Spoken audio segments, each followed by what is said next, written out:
अ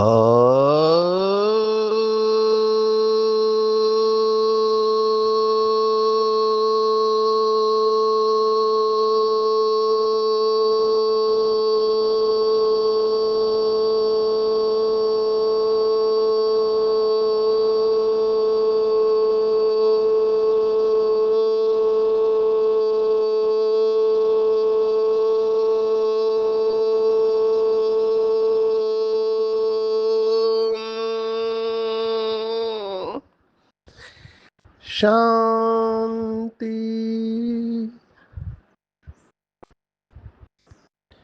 आज 25 अक्टूबर 2025 भारत में शनिवार है। Today is 25th October 2025 and it's Saturday in Bharat. आज की मुरली का जादुई रहस्य स्वयं को प्रेरणा देने के लिए magical secrets of today's murli for motivating the self. आज की साकार मुरली में बाबा ने बहुत ही गुह्य राज खोला हुआ है, इसलिए आज की मुरली झेरॉक्स करके संग्रहित करने जैसी है, क्योंकि इस बात के ऊपर बहुत भाई बहनों के प्रश्न आते हैं और कई लोगों का चिंतन भी चला है।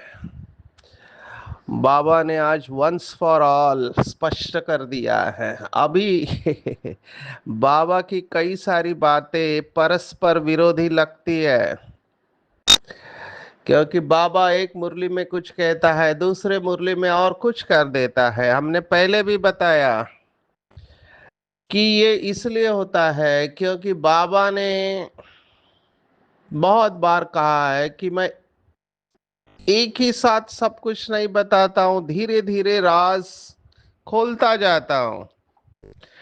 जैसे हमने उदाहरण भी दिया था, शुरुआत में शिवलिंग को अंगुष्ठाकार समझते थे, अंगूठे के साइज का। फिर बाद में धीरे धीरे बोला कि वो बिंदी स्वरूप है। तो बाबा ने शुरुआत में ये नहीं बताया कि शिव बाबा बिंदी स्वरूप है, बाद में बताया। अभी ये मुरली कब चली हम नहीं जानते, माना पहली मुरली कौन सी है, बाद में मुरली कौन सी है, ये न जानने के कारण ही ये कंफ्यूजन है। क्योंकि 62 से 69 की डेट हमारे पास नहीं है। अगर ये आज की डेट के साथ अगर पुरानी डेट भी डाल दिया जाए तो हमको अंदाज आ सकता है कि पहले चली या बाद में चली। इसलिए हम नहीं बता सकते, लेकिन ये मुरली मेरे हिसाब से बहुत इंपॉर्टेंट है। बाबा ने बिल्कुल स्पष्ट कर दिया है कि जब श्री कृष्ण का जन्म होगा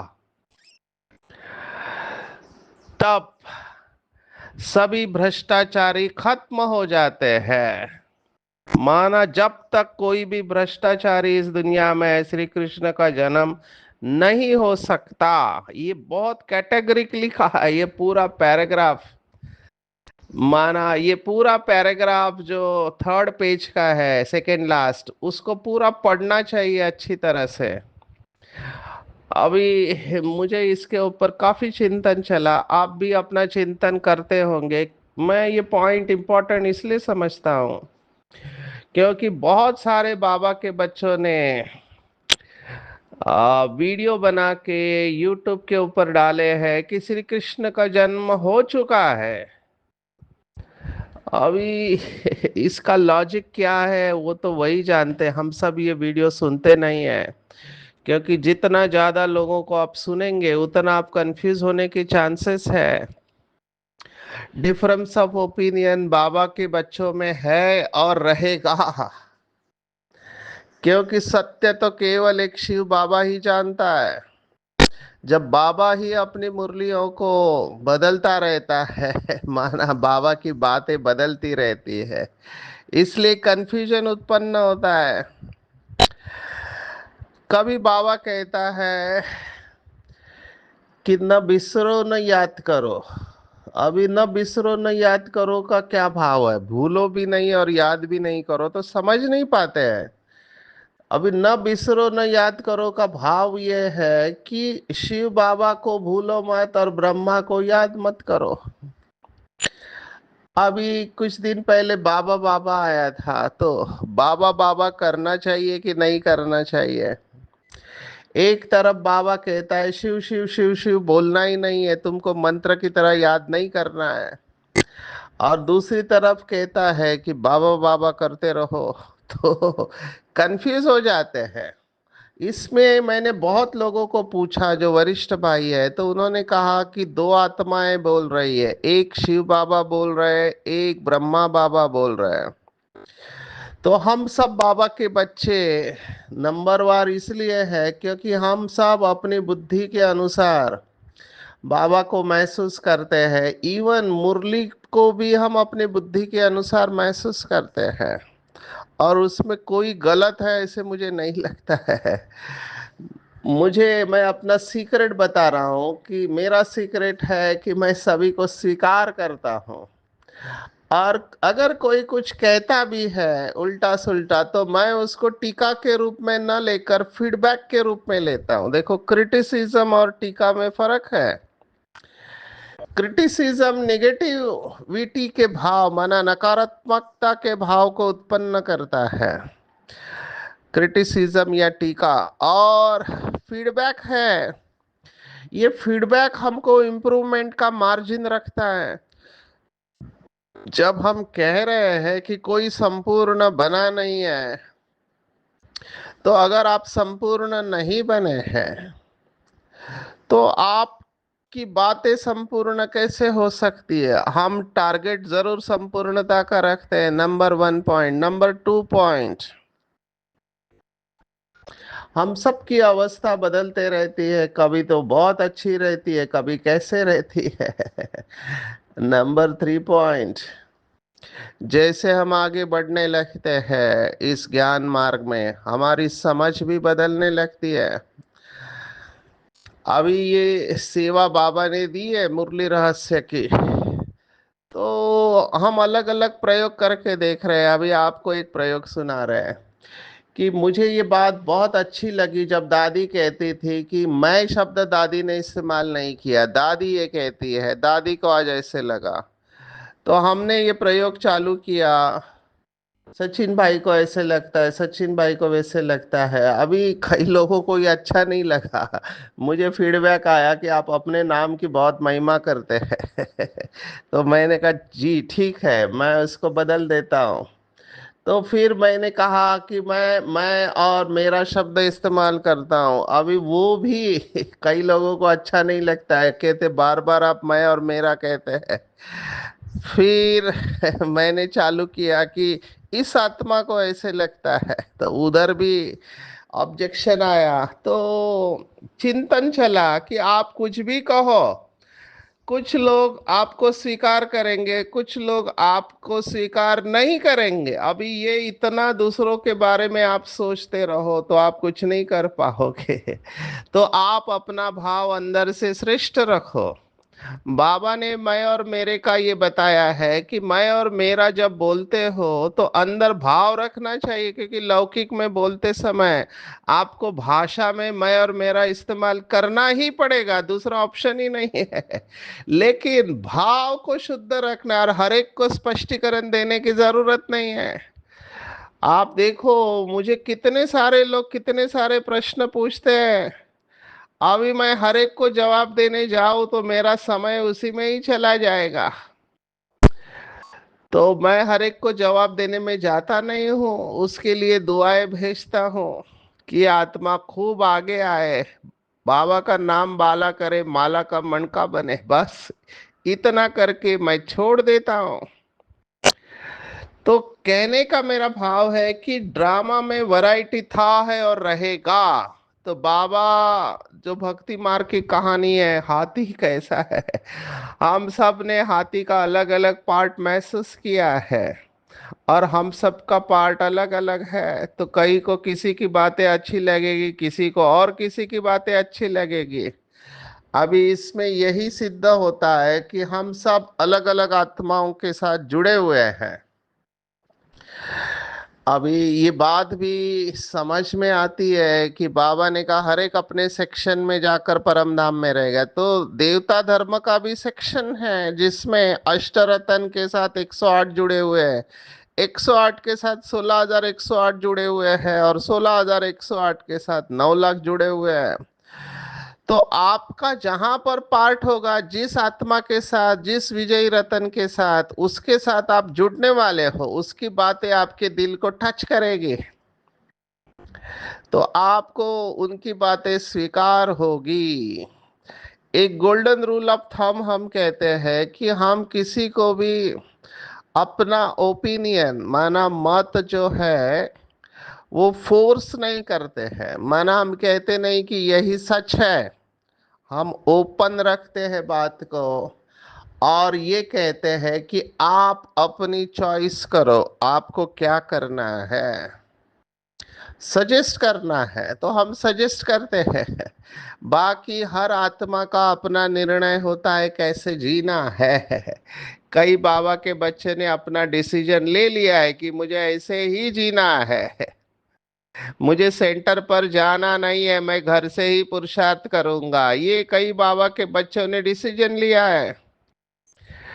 कई बाबा के बच्चे नियमित रूप से सेंटर पर जाते, योग करते हैं, पर सेवा नहीं करते। ये उनका निर्णय है कि हम सेवा नहीं करेंगे, हम केवल मुरली सुन के आ जाएंगे। अब ये हर एक का अपना निर्णय है, क्योंकि हर एक का परिस्थिति अलग अलग होता है। मैं आता हूँ श्री कृष्ण के ऊपर। ये ये जो बात है बाबा ने आज कहा, भ्रष्टाचारी सब खत्म हो जाते हैं तब श्री कृष्ण का जन्म होता है, तब तक बदली सदली होती रहती है। जब कोई छीछी नहीं रहेगा तब श्री कृष्ण आएगा, तब तक तुम आते जाते रहेंगे। अभी इसको अच्छी तरह से समझना है, इसका भी अर्थ आप क्या निकालते हो, तब तक तुम आते जाते रहेंगे मतलब क्या, क्या हम परम धाम में आ जाएंगे और आएंगे तो नहीं। मुझे ऐसे लगता है परम धाम का गेट नहीं खुलेगा, ये तो यहाँ पर ही एडवांस पार्टी की आत्माएं रहेंगी जो महान होंगी, लेकिन उनका जन्म भी बाबा ने कहा योग बल से नहीं होगा। देखो कितनी गहरी बात है, इसलिए मैंने कहा ये मुरली को संग्रहित करके रखना चाहिए। श्री कृष्ण का नाम उनके माँ बाप से भी बहुत बाला है, श्री कृष्ण के माँ बाप का नाम इतना बाला नहीं है। अभी देखो अगली लाइन बहुत इंपॉर्टेंट है, श्री कृष्ण से पहले जिनका जन्म होता है वो योग बल से जन्म नहीं कहेंगे। अंडरलाइन है ये बात, बहुत अंडरलाइन करके पक्की करके रखनी चाहिए। श्री कृष्ण के पहले जो भी जन्म लेते हैं वो योग बल से नहीं लेंगे। ऐसे नहीं कि श्री कृष्ण के माँ बाप ने योग बल से जन्म लिया है, ये बहुत बड़ा स्टेटमेंट है। बहुत सारे प्रश्नों को खारिज कर दिया बाबा ने, नहीं अगर ऐसा होता तो उन्हों का भी नाम बाला होता। तो सिद्ध होता है कि उनके माँ बाप ने इतना पुरुषार्थ नहीं किया है जितना श्री कृष्ण ने किया है। ये सब बातें आगे चल तुम समझते जाएंगे। पूरी कर्मातीत अवस्था वाले राधा कृष्ण ही है, ये भी बहुत अंडरलाइंग स्टेटमेंट है। बाकी सभी कर्मातीत अवस्था को प्राप्त नहीं करेंगे, केवल राधे कृष्ण ही है पूरी। पूरी माना संपूर्ण कर्मातीत, बाकी सभी नंबरवार कर्मातीत है। तो बाबा ने हाईएस्ट मार्क्स जो दिए हैं राधा और कृष्ण को दिए हैं। अब ये तीनों वाक्य बहुत गहरे हैं, इसके ऊपर बहुत गहराई से चिंतन करके अपनी अवस्था को वहां तक लेके जाना है। पाप आत्माएं सब खत्म हो जाती है तब उन्हों का जन्म होता है। उन्हों का अभी यहाँ पे डबल कहा है, राधा और कृष्ण दोनों का जन्म। वैसे कुछ मुरलियों में बाबा ने कहा था पहले श्री कृष्ण का जन्म होता है और कुछ सालों के बाद श्री राधे का जन्म होता है। अभी ये सब चिंतन की बात है, इसको जोड़ना है। मुझे ये बात बहुत इंपॉर्टेंट लगी। इसका मतलब अभी तक श्री कृष्ण का जन्म नहीं हुआ है। 2025 अभी तक श्री कृष्ण का जन्म नहीं हुआ है। आज की मुरली को अगर हम देखें तो अगर मान के भी चलो अगले 5 साल में अगर विनाश हो गया, अभी हम नहीं जानते, ये सब इफ्स एंड बट्स है, मना अंदाज है। अगले 5 साल में विनाश हो गया तो समझो, मान के चलो, अभी ये भी मैं नहीं जानता हूं, मान के चलो अगर हो गया तो 2030 में अगर सभी बाबा के ज्ञान के हिसाब से सभी भ्रष्टाचारी आत्माएं चले जाएंगे, तब अगर श्री कृष्ण का जन्म हुआ तो उसके कितने साल बाद श्री कृष्ण का स्वयंवर होगा। माना समझो 36 साल के बाद श्री कृष्ण का स्वयंवर होता है, तो वो हो गया 2066, 2066 में, 2066 में स्वयंवर होने के बाद वो गद्दी पर बैठेगा। तब बाबा ने कहा था जब गद्दी पर बैठेगा तब 111 चालू हो जाएगा। तो ये कैलकुलेशन आज के मुरली के आधार से हम कर सकते हैं, और भी कई सारे कैलकुलेशन है, लेकिन मैं उसको टच नहीं कर रहा हूं। अभी दूसरा विचार बताते हैं जो बाबा ने दूसरी मुरली में कहा था। बाबा ने कहा था कि जब श्री कृष्ण का जन्म होता है, या देवताएं, श्री कृष्ण का नहीं कहा, देवताएं जब धरती पर आते हैं तब पुरानी दुनिया के कुछ आत्माएं भी रहते हैं। अभी देवताएं और श्री कृष्ण दोनों में फर्क है, हालांकि श्री कृष्ण भी देवता ही है, लेकिन अभी इसको चिंतन करना जरूरी है। इसलिए एक मुरली से चिंतन नहीं, ये सब मुरलियां जो श्री कृष्ण के जन्म से संबंधित है या देवताओं के जन्म से संबंधित है, उनको साथ में लेकर उनकी पॉइंट्स निकाल कर सब बातों को जोड़कर अपना चिंतन सुनाना चाहिए। लेकिन चलो, हमको पता भी चला कि श्री कृष्ण का जन्म 2030 या 2025 या 2036 तक होने वाला है। अगर मान के चलो 2036, 2036 श्री कृष्ण का जन्म होने वाला है, अभी ये भी अंदाज है। तो मैं क्या पुरुषार्थ करूं, इसके ऊपर आना चाहिए, क्योंकि ये सब बातें होती रहेगी। ये सब कैलकुलेशन करते हैं कई सारे बाबा के बच्चे, मैं भी करता हूं, लेकिन फिर मैंने देखा कि अगर आपका पाठ श्री कृष्ण के साथ होगा या देवताओं को जन्म देने का पाठ होगा, तो आप ऑटोमेटिकली अपने पाठ के अनुसार उस स्थान पर पहुंच जाओगे। कई भाई बहनें ये भी कहते हैं कि जैसे श्री कृष्ण का जन्म एक स्थान पर हुआ और उसकी पालना दूसरे स्थान पर हुई, तो क्या ये कहानी है या सत्य है? हम नहीं जानते, इसका एक ही जवाब है।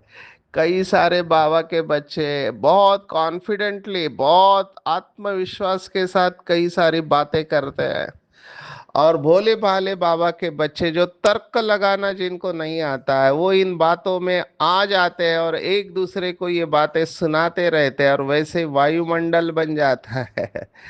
तो मुझे ऐसे लगता है इन सब बातों में जाना माना एक्साइट करती है बातें, ये उत्तेजित करती है, पर इसका पुरुषार्थ के साथ क्या कनेक्शन है? मैं आप ये एक ही प्रश्न सबसे पूछता हूँ।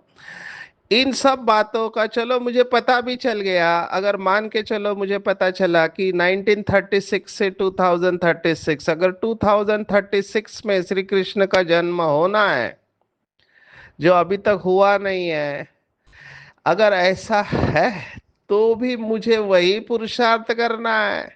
तो अगर मुझे पुरुषार्थ ही शिव बाबा को याद करने का करना है, तो मैं इन सब बातों में जाऊं ही क्यों? मैं तो बाबा को याद करूं अच्छी तरह से, जो होना है हम सबको दिखाई देगा। बाबा ने लास्ट में कहा है, आगे चल तुमको बहुत साक्षात्कार होंगे। टाइम तो पड़ा है, अब ये टाइम तो पड़ा है वाक्य 1969 से पहले का है, अभी का नहीं है। तो इन सब बातों को राइट कॉन्टेक्स्ट में, माना योग्य संदर्भ में हमको सोचना है। अभी इतने साल हो गए, हम अभी तक बाबा आज जो कह रहे आत्मा अभिमानी बनने की ही मेहनत करना है, क्योंकि यही मेहनत हमको माला में लेकर जाएगी। सतयुग और कलयुग में ये मेहनत करनी नहीं है। तो बहुत इसके ऊपर चिंतन करना है। मैं इस तरह से सोचता हूं कि श्री कृष्ण के साथ अगर मुझे आना है तो मेरी फ्रीक्वेंसी भी श्री कृष्ण के साथ मैच होनी चाहिए। श्री कृष्ण की फ्रीक्वेंसी क्या है? तो श्री कृष्ण की फ्रीक्वेंसी है सर्वगुण संपन्न, 16 कला संपूर्ण, संपूर्ण निर्विकारी, मर्यादा पुरुषोत्तम और संपूर्ण अहिंसक। तो बस इस डिग्री को देखते रहो मोटे रूप में। क्या मैं सर्वगुण संपन्न हूं? अभी इधर ये थॉट नहीं क्रिएट करना सर्वगुण संपन्न लास्ट में बनेंगे, नहीं। आप अभी से लक्ष्य रखो तो आपके अंदर वो आने लगेंगे। दूसरा, 16 कला संपूर्ण, क्या मेरा हर कर्म कला के रूप में है? तीसरा, संपूर्ण निर्विकारी, श्री कृष्ण की आत्मा संपूर्ण निर्विकारी है, माना पवित्रता की पराकाष्ठा जिसको कहेंगे। विकारों की अविद्या हो जाए, विकार क्या है यही नहीं पता। चौथी बात, संपूर्ण मर्यादा पुरुषोत्तम, मर्यादाओं का उल्लंघन संकल्प में भी नहीं होना चाहिए। वाचा और कर्मणा तो बड़ी बात हो गई, स्थूल हो गई, सूक्ष्म में भी मर्यादा का उल्लंघन नहीं होना चाहिए। और आखिरी बात, संपूर्ण अहिंसक, माना काम कटारी तो बात छोड़ो, मनसा से भी किसी को दुख नहीं मिलना चाहिए। मनसा से माना किसी देहदारी के प्रति मेरे ऐसे वैसे थॉट अगर निकलते हैं तो ये समझ में आता है कि मैं आत्मा श्री कृष्ण के साथ आ नहीं सकती।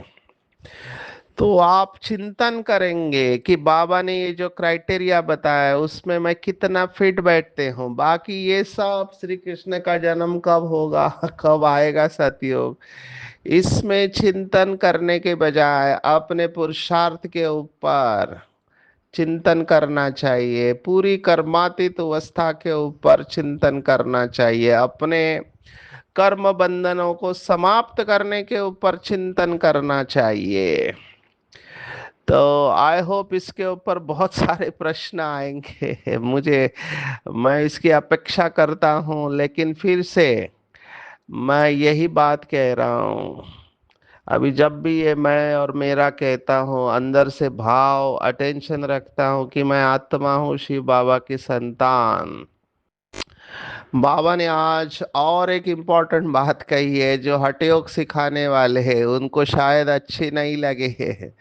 अभी हठयोग गलत नहीं है, कई सारे बाबा के बच्चे अच्छे अच्छे सीनियर लोग भी प्राणायाम वगैरह करते हैं।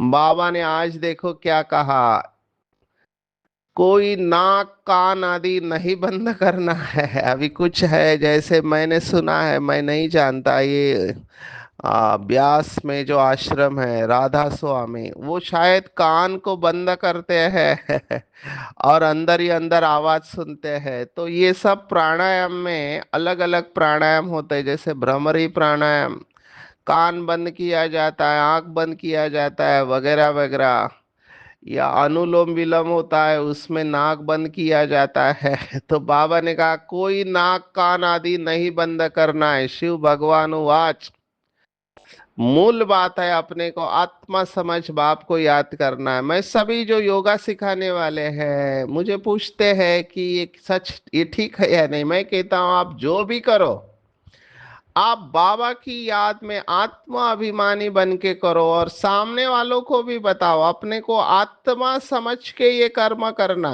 देर इज नथिंग रॉन्ग, आत्मा मालिक है, मालिक समझ के करो, सोल कॉन्शियस में रह के ये सब करो, तो पाप कर्म नहीं होगा। क्योंकि पाप कर्म बॉडी कॉन्शियसनेस से होता है। अब ये कठिन है, लेकिन इसका अटेंशन रखेंगे तो बहुत सहज है। बाबा ने कहा तुम आधा कल्प से हीरे हुए हो देह अभिमान में रहने के, इसलिए घड़ी घड़ी देह अभिमान आता है। तो इसके ऊपर चिंतन करते हैं, बाबा हमें समझदार बनाते हैं। ज्ञान मार्ग है समझ का। तो जब समझदार बनते हैं तो समझदार कभी धोखा नहीं खाता, माना दुख नहीं आना चाहिए। अगर दुख आता है तो समझने का कि हमने कोई गलती की है, नहीं तो दुख की फीलिंग ही नहीं आना चाहिए। दुख की परिस्थिति आ सकती है, लेकिन दुख की फीलिंग नहीं आना चाहिए। ये अवस्था है। देवताओं को भगवान से चीज मांगने की दरकार ही नहीं थी, क्योंकि बाबा हमको इतना साहूकार बनाते हैं तो मांगना ही हम भूल जाते हैं। पोप आदि से कितना दुआ लेने जाते, पोप कितनी शादियां कराते, बाबा तो ये काम नहीं करते, बाबा शादियां वगैरह नहीं करते हैं। तो बाबा फर्क बता रहा है, एक घर में बच्चा संगम पर है, बाप कलयुग में है, तो झगड़ा होता है, खान पान का भी झंझट। कई सारे हैं जिनके घर में प्याज लहसुन का भोजन बनता है, मुझे कहते क्या करें, मैं कहता हूँ मजबूरी की हालत में दृष्टि देके उसे स्वीकार करो। क्योंकि कई लोग हैं जिनको दो वक्त का भोजन नहीं मिलता। मैं इन सब बातों में टू मच नहीं जाता हूँ, मैं कर्म बंधन काटने के ऊपर फोकस करने को कहता हूँ। क्योंकि हम भी इस स्टेज से जा चुके हैं। ट्रैवलिंग बहुत होती थी, तो कई जगह पे सेंटर ही नहीं होते थे, जाना मुश्किल होता था, तो बाबा ने बीच का रास्ता बताया है। लेकिन कई घर में रहने वाले हैं जिनके पास ऑप्शन नहीं है, तो बाबा की याद में बहुत प्यार से दृष्टि देके उसे स्वीकार करना चाहिए। तो ये झगड़ा होते रहता है, लेकिन जैसे हमारा योग पावरफुल होता है, हमारा बंधन छूटता जाएगा। तो बाबा ने आज कहा है, घर में जाकर शादी आदि करते छिछी होते रहते, समझाया जाता है ये उच्च पद पा नहीं सकेंगे, माना बाबा के बच्चे बनने के बाद। तो इसके ऊपर चिंतन करेंगे। आज का मुझे वरदान भी बहुत अच्छा लगा। वरदान बहुत गहरी बात है। आते हैं वरदान के ऊपर। बाबा ने कहा जैसे जिस रंग की लाइट जलाते हैं वैसे वातावरण हो जाता है। हरी लाइट जलाएंगे तो हरा वातावरण, और लाल लाइट जलाते हो तो वैसे वायुमंडल बन जाता है। बहुत सेंटर पे परम धाम का फीलिंग के लिए वो लाल लाइट जलाते हैं। तो बाबा ने कहा जैसे स्थूल लाइट वायुमंडल को परिवर्तन कर देती है, तो आप लाइट हाउस भी पवित्रता की लाइट व सुख की लाइट से वायुमंडल परिवर्तन करने की सेवा करो, तो सफलता मूर्त बन जाएंगे। यहाँ पर मुझे बाबा की ये बातें दिखाई देती है कि आप कंप्लेंट मत करो। अभी कुछ दिन पहले आया था, परिवर्तक बनो, परवश नहीं बनो। क्या करूं, मेरा ड्रामा में पार्टी ऐसा है, बिल्कुल नहीं। मैं विश्व परिवर्तक हूँ, मैं परिस्थिति को परिवर्तन कर सकता हूँ। मुझे यहाँ पर याद आ रहा है, कई लोग कहते हैं बाबा हम जिस ऑफिस में जाते, दुनिया में रहते, चारों तरफ निगेटिव बातें होती रहती है। तो बाबा ने कहा आपकी रचना अगरबत्ती वो कंप्लेंट नहीं करती कि बदबू है। वो अपनी खुशबू फैलाते हैं। तो आप भी जहां जाओ अपनी खुशबू फैलाओ, यही आज का वरदान है, तो सफलता मूर्त बन जाएंगे। अपवित्रता से दूर रहो, क्योंकि व्यर्थ बातों में समय और संकल्प गवाना यह भी अपवित्रता है। देखो आज बाबा ने कितनी गहरी बात बताई अव्यक्ति इशारे में, कि साधारण व्यक्ति होते हैं वो 2-4 मिनट संकल्प चलाने के बाद, सोचने के बाद सफलता प्राप्त कर सकते हो, वही आप 1 या 2 सेकंड में कर सकते हो। इसको कहते हैं कम खर्च बाला नशीन। तो कम खर्च बाला नशीन की डेफिनेशन आ जाइए, खर्च कम करो लेकिन प्राप्ति 100 गुना हो। तो समय और संकल्प ये सबसे श्रेष्ठ खजाने हैं। इसको यथार्थ रूप से यूज करेंगे तो सफलता मूर्त बन जाएंगे। यही योग का प्रयोग है। सो आज की पूरी मुरली में मेहनत करना है आत्माभिमानी बनने की। जैसे श्री कृष्ण और श्री राधे ने पुरुषार्थ किया पूरा कर्मातीत बनने का, हमको भी वही पुरुषार्थ करना है। कर्म करते भी माशुक की याद रहे। अच्छे कर्मों के अनुसार अच्छे संस्कारों को धारण कर अच्छे कुल में जाना है। और लाइट हाउस बन पवित्रता की सुख की लाइट से वायुमंडल परिवर्तन करना है। वायुमंडल को दोष नहीं देना है। व्यर्थ बातों में समय और संकल्प गवाना नहीं है। और कम खर्च वाला नशीन बनना है। 1-2 सेकंड में कम संकल्प और कम समय में योग का प्रयोग करके सफलता प्राप्त करनी है। अच्छा, ओम शांति।